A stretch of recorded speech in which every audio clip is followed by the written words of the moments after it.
That brings in question for me, sneakers. Should they be allowed out here doing what we're doing?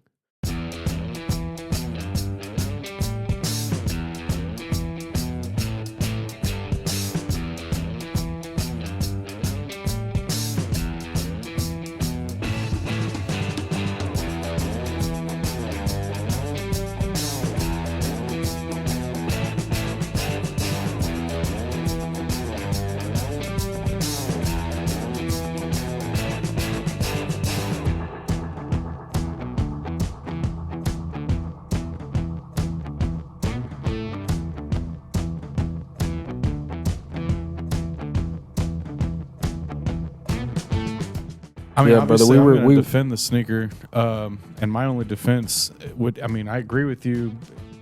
Probably wouldn't have been able to do that, but I mean, we run on a first available basis. So if I'm show up with a sneaker, I mean, what are the odds that it's all 3 or 4 trucks, all sneaker trucks? I kind of don't see that happening. True.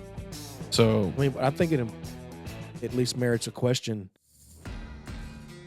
Well, I mean, I think, how often is something like that going to that's happen a to where you're going to first. need that? I mean, I've been Not. out here since. That'll probably never happen again in my career of being out here. Yeah.